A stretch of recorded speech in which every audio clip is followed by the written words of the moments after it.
The economy is in one of its worst periods since the Great Depression, and voters pick a new president in less than 4 weeks now. In a time of crisis, which way do voters tend to go, right or left? Joining me are two of the smartest people I know, NBC News presidential historian Michael Beschloss and Richard Stengel, who edits Time magazine. Just give me your sense, when the economy, not bad times, we've been through bad times before, but when you have a situation where things are crashing, like now when it's scary, what's the impulse of the voters? Michael. They go to the party that does not own the White House. Roosevelt in 1932, Ronald Reagan in 1980, Bill Clinton in 1992.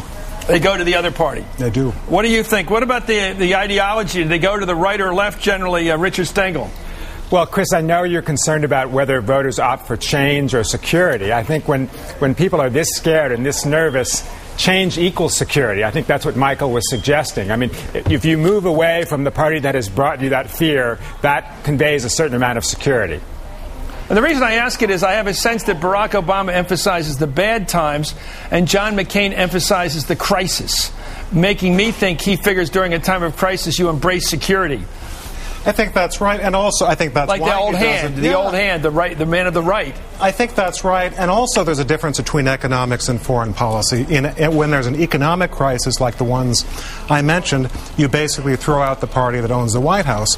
When there's a foreign policy crisis, oftentimes it's the opposite. You know, one example is you and I have talked about Franklin Roosevelt in 1944.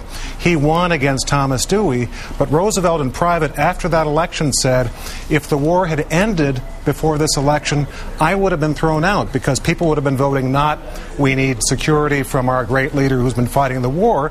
They would have been angry about post-war economic dislocations. That's what happened to your hero, Winston Churchill, in 1945. Sure did get bounced. Let me ask you, Richard, the same question back to you afterwards, Michael.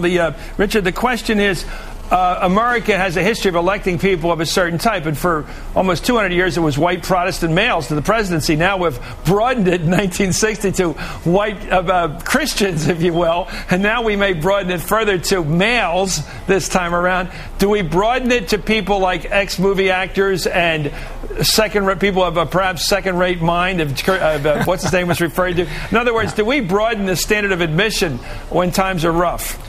Well, it's interesting. I mean, whether people opt for something familiar or something different. I think what's happening now is that even though Barack Obama seems foreign to some people, seems unfamiliar to some people, people are so questing for, needing change that their anxiety about the present trumps their anxiety about someone that is foreign or someone that is different. I mean, we've seen the Republicans do this time and time again. I mean, even with John Kerry. John Kerry was a French wine, baguette-loving windsurfer. You know, Michael Dukakis was someone with an unfamiliar name who was slightly foreign. I mean, what the McCain-Palin ticket is doing now is trying to tar Obama with that brush and try to make him seem foreign. And in a period of anxiety and nervousness, they're thinking maybe people are too nervous to embrace something that seems unfamiliar.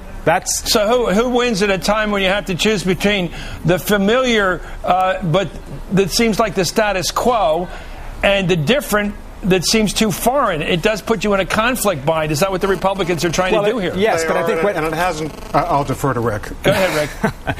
What I'm saying though now is that the change, the need for change, is so strong that will trump the fear of the unfamiliar. I think that's sort of what Obama is banking on. That's what the Democrats are banking on. And that's what our recent polls showed, too. And that's what happened in 1932, where you had a dilettante, and the Republicans had been in power roughly since the Civil War. And all of a sudden, in 1932, they went with the Democrats, who had been on the wrong side of the Civil War. Absolutely. And then, of course, with Reagan, who was described as a B-movie actor, what it meant he made B movies, not that he was a B actor. Right. All of a sudden, a man of that background was acceptable, in fact, incredibly popular. Yeah, and go up to 1992. You know, you were talking earlier, Chris, about George H.W. Bush raising aspersions against Bill Clinton, having gone to Moscow, campaigned against the Vietnam War. I love that, don't you? He went to Moscow. Soil. He must be a red. Yeah, and you remember the third debate between Bush, Clinton, and Ross Perot. Ross Perot, when George H.W. Bush brought that up, said, let's stop it. That's something that happened a long time ago. It's not important given the basic important issues we're facing as a country. I haven't heard John McCain say that yet. No, I don't think you're going to hear him say that either, but Americans might. Well, I like to believe, ask me if I'm wrong, tell me if I believe Americans are up to the challenge of making a change when they know they don't like what they got. Your thoughts, Richard? Well, here's the thing. That's why they came to America in the first place.